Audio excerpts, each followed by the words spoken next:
Time Warner Audiobooks presents Rich Dad, Poor Dad, written by Robert Kiyosaki with Sharon L. Lecter, CPA, and read by Stephen Hoy, featuring an introduction by Robert Kiyosaki.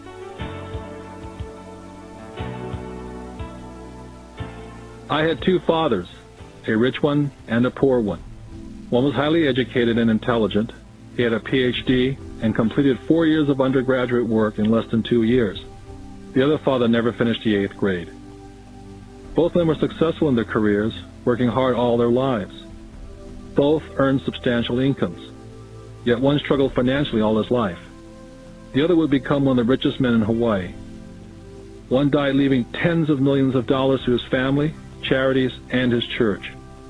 The other left bills to be paid. Both men were strong, charismatic, and influential. Both men offered me advice, but they did not advise the same things. Both men believed strongly in education, but did not recommend the same course of study. If I had had only one dad, I would have had to accept or reject his advice. Having two dads advising me offered me the choice of contrasting points of view, one of a rich man and one of a poor man. Instead of simply accepting or rejecting one or the other, I found myself thinking more, comparing, and then choosing for myself. The problem was, the rich man was not rich yet, and the poor man not yet poor. Both were just starting out on their careers, and both were struggling with money and families. But they had very different points of view about the subject of money. For example, one dad would say, "The love of money is the root of all evil." The other, "The lack of money is the root of all evil." As a young boy, having two strong fathers, both influencing me, was difficult. I wanted to be a good son and listen, but the two fathers did not say the same things. The contrast in their points of view, particularly where money was concerned, was so extreme that I grew curious and intrigued. I began to start thinking for long periods of time about what each was saying.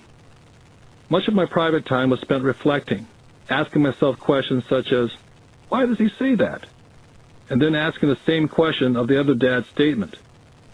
It would have been much easier to simply say, "Yeah, he's right, I agree with that," or to simply reject the point of view by saying, "The old man doesn't know what he's talking about." Instead, having two dads whom I love forced me to think and ultimately choose a way of thinking for myself. As a process, choosing to think for myself turned out to be much more valuable in the long run, rather than simply accepting or rejecting a single point of view. One of the reasons the rich get richer, the poor get poorer, and the middle class struggles in debt is because the subject of money is taught at home, not in school. Most of us learn about money from our parents. So what can a poor parent tell their child about money? They simply say, "Stay in school and study hard." The child may graduate with excellent grades, but with a poor person's financial programming and mindset.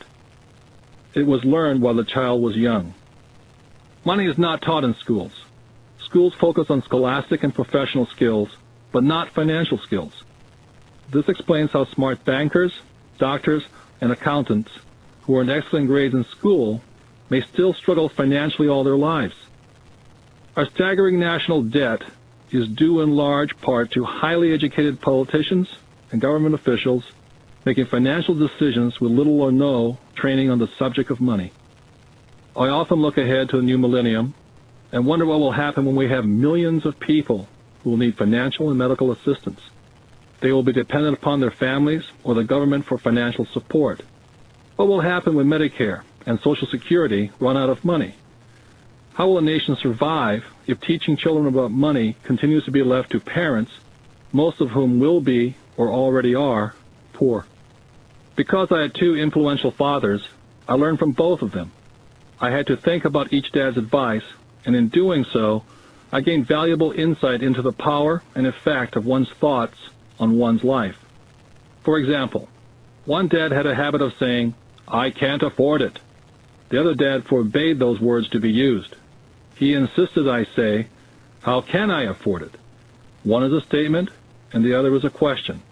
One lets you off the hook, and the other forces you to think. My soon-to-be rich dad would explain that by automatically saying the words, "I can't afford it," your brain stops working. By asking the question, "How can I afford it?"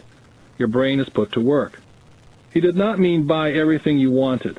He was fanatical about exercising your mind, the most powerful computer in the world. My brain gets stronger every day because I exercise it. The stronger it gets, the more money I can make. He believed that automatically saying, "I can't afford it," was a sign of mental laziness. Although both dads worked hard, I noticed that one dad had a habit of putting his brain to sleep when it came to money matters, and the other had a habit of exercising his brain. The long-term result was that one dad grew stronger financially and the other grew weaker. It is not much different from a person who goes to the gym to exercise on a regular basis versus someone who sits on the couch watching television. Proper physical exercise increases your chances for health, and proper mental exercise increases your chances for wealth. Laziness decreases both health and wealth. My two dads had opposing attitudes and thought. One dad thought that the rich should pay more in taxes and take care of those less fortunate. The other said, taxes punish those who produce and reward those who don't produce. One dad recommended, study hard so you can find a good company to work for. The other recommended, study hard so you can find a good company to buy. One dad said, the reason I'm not rich is because I have you kids. The other said, the reason I must be rich is because I have you kids. One dad encouraged talking about money and business at the dinner table. The other forbade the subject of money to be discussed over a meal. One said, when it comes to money, play it safe and don't take risks. The other said, learn to manage risk. One believed, our home is our largest investment and our greatest asset. The other believed, my house is a liability, and if your house is your largest investment, you're in trouble. Both dads paid their bills on time, yet one paid his bills first, while the other paid his bills last. Being a product of two strong dads allowed me the luxury of observing the effects different thoughts have on one's life. I noticed that people really do shape their life through their thoughts. For example, my poor dad always said, I'll never be rich. And that prophecy became reality. My rich dad, on the other hand, always referred to himself as rich. He would say things like, I'm a rich man, and rich people don't do this. Even when he was flat broke, after a major financial setback, he continued to refer to himself as a rich man. He would cover himself by saying, there's a difference between being poor and being broke. Broke is temporary, and poor is eternal. My poor dad would also say, I'm not interested in money, or money doesn't matter. My rich dad always said, money is power. The power of our thoughts may never be measured or appreciated, but it became obvious to me as a young boy to be aware of my thoughts and how I expressed myself. I noticed that my poor dad was poor not because of the amount of money he earned, which was significant, but because of his thoughts and his actions. As a young boy, having two fathers, I became acutely aware of being careful which thoughts I chose to adopt as my own. Whom should I listen to? My rich dad or my poor dad? Although both men had tremendous respect for education and learning, they disagreed in what they thought was important to learn. One wanted me to study hard, earn a degree, and get a good job to work for money. He wanted me to study to become a professional, an attorney, or an accountant, or to go to business school for my MBA. The other encouraged me to study to be rich, to understand how money works, and learn how to have it work for me. I don't work for money, were the words he would repeat over and over. Money works for me. At the age of 9, I decided to listen to and learn from my rich dad about money. In doing so, I chose not to listen to my poor dad, even though he was the one with all the college degrees. Once I made up my mind whom to listen to, my education about money began. My rich dad taught me over a period of 30 years, until I was age 39. He stopped once he realized that I knew and fully understood what he had been trying to drum into my often thick skull. Money is one form of power, but what is more powerful is financial education. Money comes and goes. But if you have the education about how money works, you gain power over it and can begin building wealth. The reason positive thinking alone does not work is because most people went to school and never learned how money works, so they spend their lives working for money. Because I was only 9 years old when I started, the lessons my rich dad taught me were simple. And when it was all said and done, there are only 6 main lessons repeated over 30 years. This book is about those 6 lessons, put as simply as possible as my rich dad put forth those lessons to me. The lessons are not meant to be answers, but guideposts. Guideposts that will assist you and your children to grow wealthier, no matter what happens in a world of increasing change and uncertainty. Dad, can you tell me how to get rich? My dad put down the evening paper. Why do you want to get rich, son? Because today Jimmy's mom drove up in their new Cadillac, and they were going to their beach house for the weekend. He took 3 of his friends, but Mike and I weren't invited. They told us we weren't invited because we were poor kids. They did? My dad asked incredulously. Yeah, they did, I replied in a hurt tone. My dad silently shook his head, pushed his glasses up the bridge of his nose, and went back to reading his paper. I stood waiting for an answer. The year was 1956. I was 9 years old. By some twist of fate, I attended the same public school where the rich people sent their kids. We were primarily a sugar plantation town. The managers of the plantation and the other affluent people of the town, such as doctors, business owners, and bankers, sent their children to this school, grades 1 to 6. After grade 6, their children were generally sent off to private schools. Because my family lived on one side of the street, I went to this school. Had I lived on the other side of the street, I would have gone to a different school with kids from families more like mine. After grade 6, these kids and I would go on to the public intermediate and high school. There was no private school for them or for me. My dad finally put down the paper. Well, son, he began slowly, if you want to be rich, you have to learn to make money. How do I make money? I asked. Well, use your head, son, he said, smiling, which really meant, that's all I'm going to tell you, or, I don't know the answer, so don't embarrass me. The next morning I told my best friend Mike what my dad had said. As best I could tell, Mike and I were the only poor kids in this school. Mike was like me in that he was in this school by a twist of fate. Someone had drawn a jog in a line for the school district, and we wound up in school with the rich kids. So what do we do to make money? Mike asked.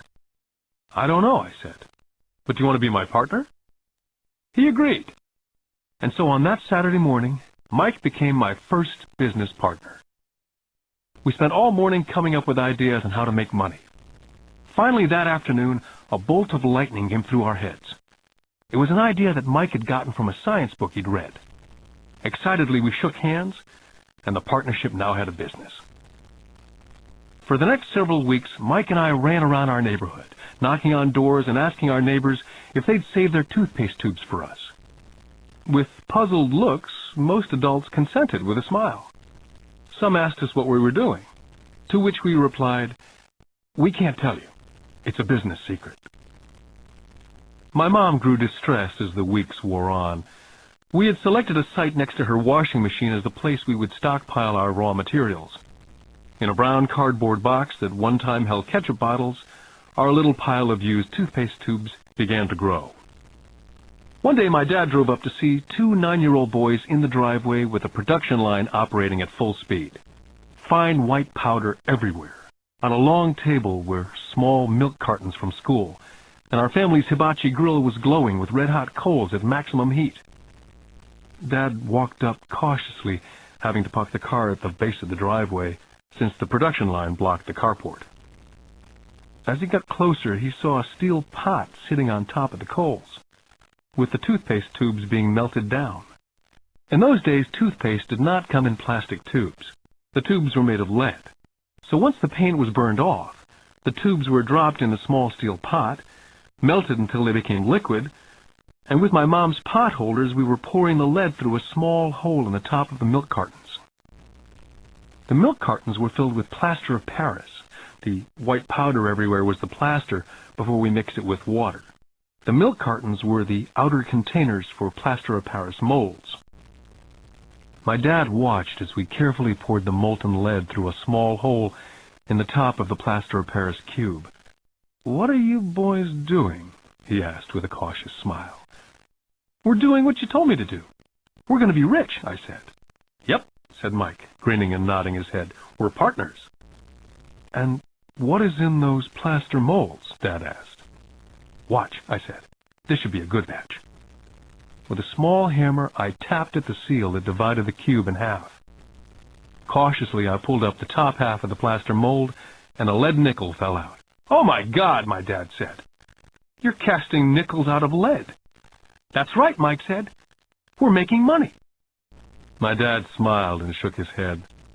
Along with a fire and a box of spent toothpaste tubes in front of him were two little boys covered with white dust and smiling from ear to ear.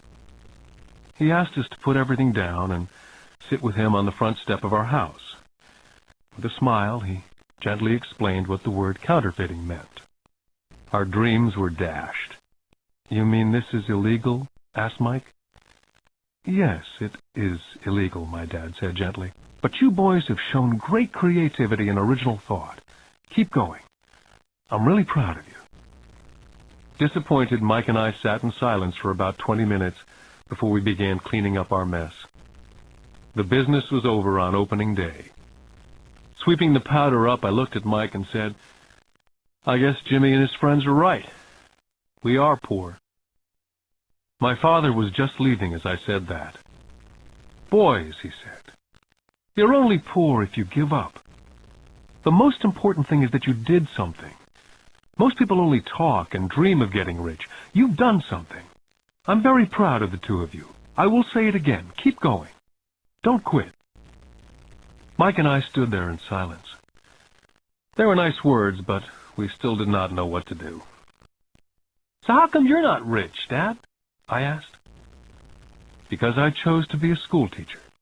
School teachers really don't think about being rich. We just like to teach. I wish I could help you, but I really don't know how to make money." Mike and I turned and continued our cleanup. "I know," said my dad. "If you boys want to learn how to be rich, don't ask me. Talk to your dad, Mike." "My dad?" asked Mike with a scrunched-up face. "Yeah, your dad," repeated my dad with a smile. "Your dad and I have the same banker, and he raves about your father. He's told me several times that your father is brilliant when it comes to making money. He seems to be building an empire, and I suspect in a few years he will be a very rich man." With that, Mike and I got excited again. With new vigor, we began cleaning up the mess caused by our now-defunct first business. As we were cleaning, we made plans on how and when to talk to Mike's dad. The problem was that Mike's dad worked long hours and often did not come home until late. His father owned warehouses, a construction company, a chain of stores, and 3 restaurants. It was the restaurants that kept him out late. Mike caught the bus home after we had finished cleaning up. He was going to talk to his dad when he got home that night and ask him if he would teach us how to become rich. Mike promised to call as soon as he talked to his dad, even if it was late. The phone rang at 8:30 p.m. Mike's dad had agreed to meet with Mike and me. At 7:30 Saturday morning, I caught the bus to the poor side of town. Michael and I met with his dad that morning at 8 o'clock. He was already busy and had been at work for more than an hour. His construction supervisor was just leaving in his pickup truck as I walked up to his simple, small, and tidy home. Mike met me at the door. "Dad's on the phone, and he said to wait on the back porch," Mike said as he opened the door. The old wooden floor creaked as I stepped across the threshold of this aging house. There was a cheap mat just inside the door. That mat was there to hide the years of wear from countless footsteps that the floor had supported. Although clean, it needed to be replaced. I felt claustrophobic as I entered the narrow living room, which was filled with old, musty, overstuffed furniture that today would be collector's items. Sitting on the couch were 2 women, a little older than my mom. Across from the women sat a man in workman's clothes. They smiled as Mike and I walked past them, heading for the kitchen, which led to the porch that overlooked the backyard. I smiled back shyly. "Who are those people?" I asked. Oh, they work for my dad. The older man runs his warehouses, and the women are the managers of the restaurants. And you saw the construction supervisor who's working on a road project about 50 miles from here. His other supervisor, who's building a tract of houses, had already left before you got here. Does this go on all the time, I asked. Not always, but quite often, said Mike, smiling as he pulled up a chair to sit down next to me. I asked him if he'd teach us to make money, Mike said. Oh? And what did he say to that? I asked with cautious curiosity. Well, he had a funny look on his face at first, and then he said he would make us an offer. Oh, I said, rocking my chair back against the wall. I sat there perched on two rear legs of the chair. Mike did the same thing. Suddenly, Mike's dad burst through the rickety screen door and onto the porch. Mike and I jumped to our feet, not out of respect, but because we were startled. Ready, boys? Mike's dad asked, as he pulled up a chair to sit down with us. We nodded our heads as we pulled our chairs away from the wall to sit in front of him. He was a big man, about 6 feet tall and 200 pounds. Mike says that you want to learn how to make money. Is that correct, Robert? I nodded my head quickly, but with a little intimidation. He had a lot of power behind his words and smile. Okay, here's my offer. I'll teach you, but I won't do it classroom style. You work for me, and I'll teach you. You don't work for me, I don't teach you. I can teach you faster if you work, and I'm wasting my time if you just want to sit and listen like you do in school. That's my offer. Take it or leave it. May I ask a question first, I asked. Nope, take it or leave it. I've got too much work to do to waste my time. If you can't make up your mind decisively, then you'll never learn to make money anyway. Take it, I said. Take it, said Mike. Good, said Mike's dad. Mrs. Martin will be by in 10 minutes. After I'm through with her, you ride with her to my superette, and you can begin working. I'll pay you 10 cents an hour, and you will work for 3 hours every Saturday. But I have a softball game today, I said. Mike's dad lowered his voice to a stern tone. Take it or leave it, he said. I'll take it, I replied, choosing to work and learn instead of playing softball. By 9 a.m. on a beautiful Saturday morning, Mike and I were working for Mrs. Martin. She was a kind and patient woman. She always said that Mike and I reminded her of her 2 sons who were grown and gone. Although kind, she believed in hard work, and she kept us working. She was a taskmaster. We spent 3 hours taking canned goods off the shelves, and with a feather duster, brushing each can to get the dust off, and then restacking them neatly. It was excruciatingly boring work. For 3 weeks, Mike and I reported to Mrs. Martin and worked our 3 hours. By noon, our work was over, and she dropped 3 little dimes in each of our hands. Now, even at the age of 9 in the mid-50s, 30 cents was not too exciting. Comic books cost 10 cents back then, so I usually spent my money on comic books and went home. By Wednesday of the 4th week, I was ready to quit. I had agreed to work only because I wanted to learn to make money from Mike's dad. And now I was a slave for 10 cents an hour. On top of that, I had not seen Mike's dad since that first Saturday.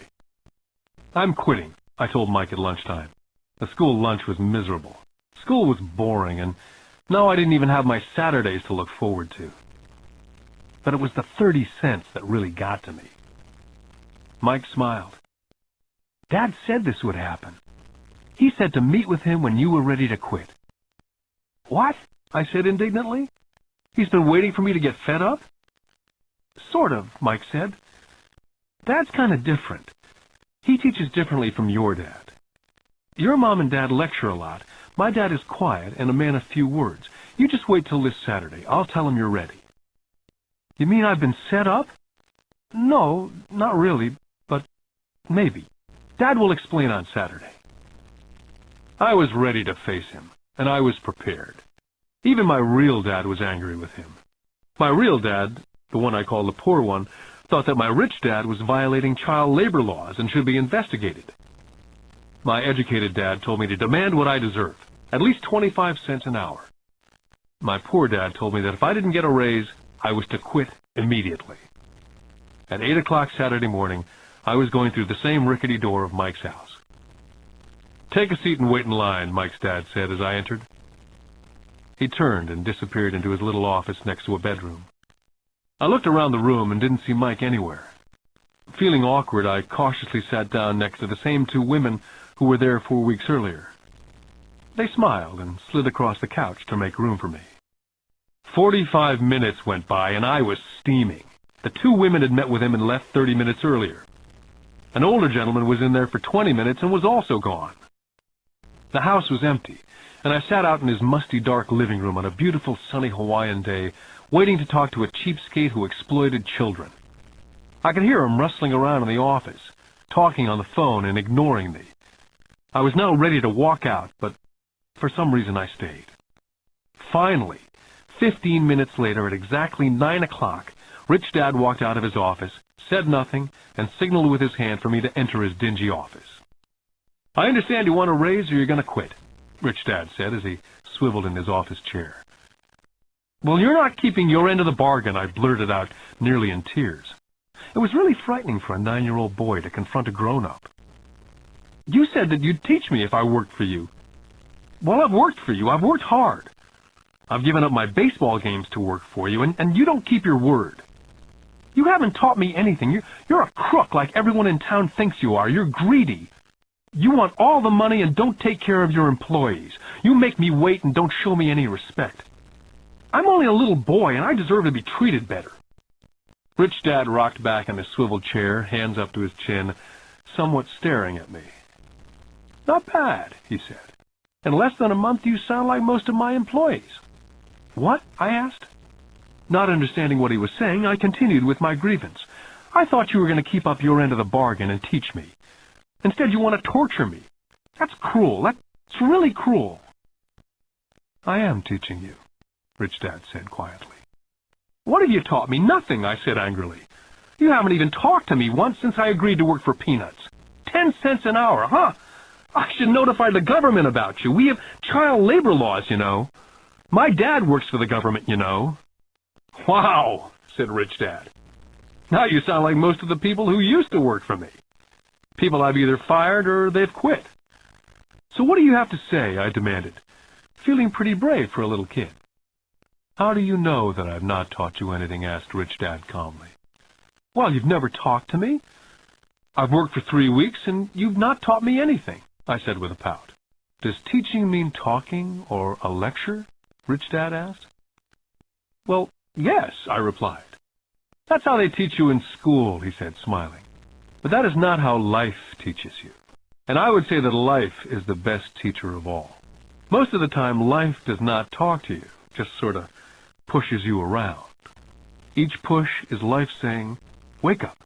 There's something I want you to learn.'" I had no idea what he was talking about. Life pushes all of us around. Some give up, others fight. A few learn the lesson and move on. They welcome life pushing them around. To these few people, it means they need and want to learn something. They learn and move on. Most quit, and a few, like you, fight. Rich Dad stood and shut the creaky old wooden window that needed repair. "If you learn this lesson, you will grow into a wise, wealthy, and happy young man. If you don't, you will spend your life blaming a job, low pay, or your boss for your problems. You'll live life hoping for that big break that'll solve all your money problems." Rich Dad looked over to me to see if I was still listening. His eyes met mine. We stared at each other, streams of communication going between us through our eyes. Finally, I pulled away once I had absorbed his last message. I knew he was right. I was blaming him, and I did ask to learn. I was fighting. Rich Dad continued, "Or if you're the kind of person who has no guts, you just give up every time life pushes you. If you're that kind of person, you'll live all your life playing it safe, doing the right things, saving yourself for some event that never happens. Then you die a boring old man. You'll have lots of friends who'll really like you because you were such a nice, hard-working guy. You spent a life playing it safe, doing the right things. But the truth is, you let life push you into submission. Deep down, you were terrified of taking risks. You really wanted to win, but the fear of losing was greater than the excitement of winning. Deep inside, you, and only you, will know that you didn't go for it. You chose to play it safe." Our eyes met again. For 10 seconds, we looked at each other, only pulling away once the message was received. "You've been pushing me around?" I asked. "Some people might say that," smiled Rich Dad. "I would say that I just gave you a taste of life." "What taste of life?" I asked, still angry but not curious. "You boys are the first people that have ever asked me to teach them how to make money. I have more than 150 employees, and not one of them has asked me what I know about money. They ask me for a job and a paycheck, but never to teach them about money. So most will spend the best years of their lives working for money, not really understanding what it is they're working for." I sat there listening intently. "So when Mike told me about you wanting to learn how to make money, I decided to design a course that was close to real life. I could talk till I was blue in the face, but you wouldn't hear a thing. So I decided to let life push you around a bit so you could hear me. That's why I only paid you 10 cents. "So what is the lesson I learned from working for only 10 cents an hour?" I asked. "That you're cheap and exploit your workers?" Rich Dad laughed heartily. "You best change your point of view. Stop blaming me, thinking I'm the problem. If you think I'm the problem, then you have to change me. If you realize that you're the problem, then you can change yourself, learn something, and grow wiser. But you only pay me 10 cents. "So what are you learning?" Rich Dad asked, smiling. "That you're cheap," I said with a sly grin. "See, you think I'm the problem," said Rich Dad. "But you are. Well, keep that attitude and you learn nothing. Keep the attitude that I'm the problem, and what choices do you have?" "Well, if you don't pay me more or show me more respect and teach me, I'll quit." "Well put," Rich Dad said. And that's exactly what most people do. They quit and go looking for another job, better opportunity, and higher pay, actually thinking that a new job or more pay will solve the problem. In most cases, it won't. "So what will solve the problem?" I asked. "Just take this measly 10 cents an hour and smile?" Rich Dad smiled. "That's what the other people do. Just accept a paycheck, knowing that they and their family will struggle financially. But that's all they do. Waiting for a raise, thinking that more money will solve the problem. Most just accept it, and some take a second job working harder, but again accepting a small paycheck." I sat staring at the floor, beginning to understand the lesson Rich Dad was presenting. I could sense it was a taste of life. Finally, I looked up and repeated the question. "So what will solve the problem?" "This," he said, tapping me gently on the head. "This stuff between your ears." It was at that moment that Rich Dad shared the pivotal point of view that separated him from his employees and my poor dad, and led him to eventually become one of the richest men in Hawaii, while my highly educated but poor dad struggled financially all his life. It was a singular point of view that made all the difference over a lifetime. Rich Dad said over and over this point of view, which I call lesson number 1. The rich don't work for money. On that bright Saturday morning, I was learning a completely different point of view from what I'd been taught by my poor dad. At the age of 9, I grew aware that both dads wanted me to learn. Both dads encouraged me to study, but not the same things. My highly educated dad recommended that I do what he did. "Son, I want you to study hard, get good grades, so you can find a safe, secure job with a big company, and make sure it has excellent benefits." My rich dad wanted me to learn how money works, so I could make it work for me. These lessons I would learn through life with his guidance, not because of a classroom. My rich dad continued my first lesson. "I'm glad you get angry about working for 10 cents an hour. If you'd not gotten angry, and had gladly accepted it, I would have to tell you that I could not teach you. You see, true learning takes energy, passion, a burning desire. Anger is a big part of that formula, for passion is anger and love combined. When it comes to money, most people want to play it safe and feel secure, so passion does not direct them, fear does." "So is that why they'll take a job with low pay?" I asked. "Yes," said Rich Dad. "Some people say I exploit people because they don't pay as much as the sugar plantation or the government. I say people exploit themselves. It's their fear, not mine. But don't you feel you should pay them more? I asked. I don't have to. And besides, more money will not solve the problem. Just look at your dad. He makes a lot of money and he still can't pay his bills. Most people, given more money, only get into more debt. So that's why the 10 cents an hour, I said, smiling. It's a part of the lesson. That's right, smiled Rich Dad. You see, your dad went to school and got an excellent education so he could get a high-paying job, which he did. But he still has money problems because he never learned anything about money at school. On top of that, he believes in working for money. And you don't, I asked. No, not really, said Rich Dad. If you want to learn to work for money, then stay in school. That's a great place to learn to do that. But if you want to learn how to have money work for you, then I will teach you that. But only if you want to learn. Wouldn't everyone want to learn that, I asked. No, said Rich Dad, simply because it's easier to learn to work for money, especially if fear is your primary emotion when the subject of money is discussed. I don't understand, I said with a frown. Oh, don't worry about that for now. Just know that it's fear that keeps most people working at a job. The fear of not paying their bills, the fear of being fired, the fear of not having enough money, the fear of starting over. That's the price of studying to learn a profession or trade and then working for money. Most people become a slave to money and then get angry at their boss. Learning to have money work for you is a completely different course of study, I asked. Absolutely, Rich Dad answered. Absolutely. We sat in silence. My friends would have been just starting their Little League baseball game. But for some reason I was now thankful I decided to work for 10 cents an hour. I sensed that I was about to learn something my friends would not learn in school. Ready to learn? Asked Rich Dad. Absolutely, I said with a grin. I've kept my promise. I've been teaching you from afar, my Rich Dad said.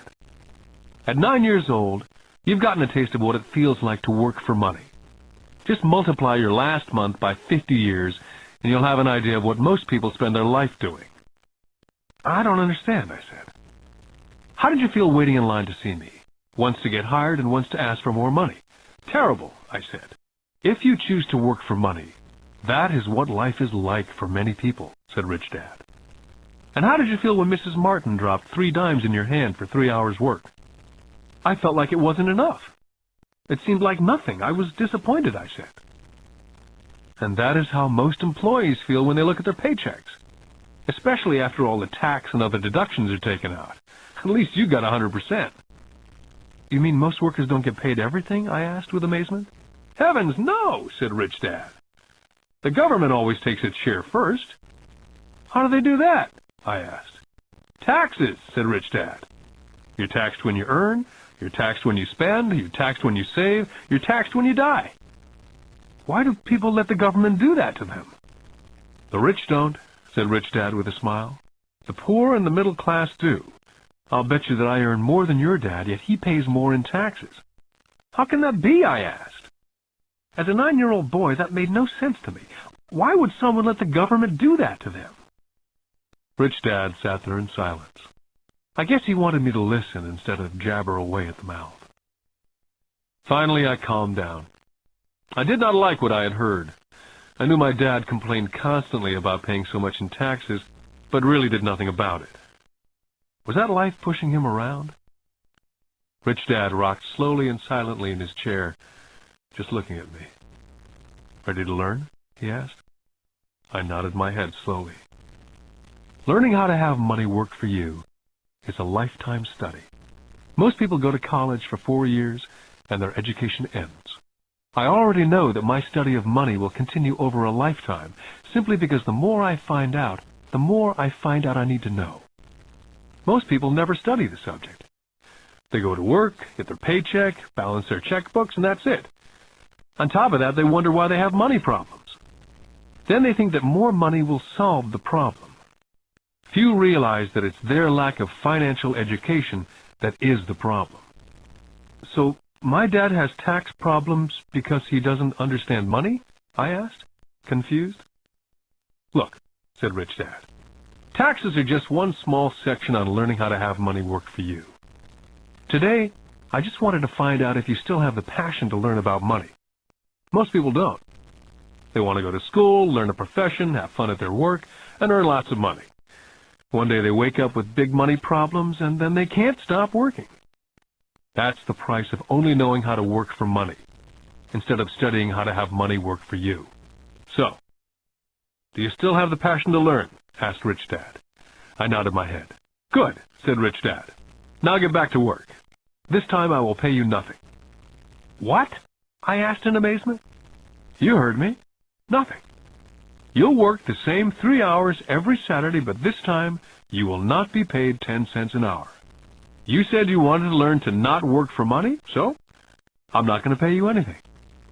I couldn't believe what I was hearing. I've already had this conversation with Mike. He's already working, dusting, and stacking canned goods for free. You better hurry up and get back there. I stood there, still not believing what a raw deal I'd been handed. Here I came to ask for a raise, and now I was being told to keep working for nothing. Rich Dad tapped me on the head and said, "Use this. Now get out of here." I didn't tell my poor dad I wasn't being paid. He would not have understood, and I did not want to try to explain something that I did not yet understand myself. For 3 more weeks, Mike and I worked for 3 hours every Saturday for nothing. The work didn't bother me, and the routine got easier. It was the missed baseball games and not being able to afford to buy a few comic books that got to me. Rich Dad stopped by at noon on the 3rd week. We heard his truck pull up in the parking lot and sputter when the engine was turned off. He entered the store and greeted Mrs. Martin with a hug. After finding out how things were going in the store, he reached into the ice cream freezer, pulled out 2 bars, paid for them, and signaled to Mike and me, "Let's go for a walk, boys." We crossed the street, dodging a few cars, and walked across a large grassy field where a few adults were playing softball. Sitting down at a remote picnic table, he handed Mike and me the ice cream bars.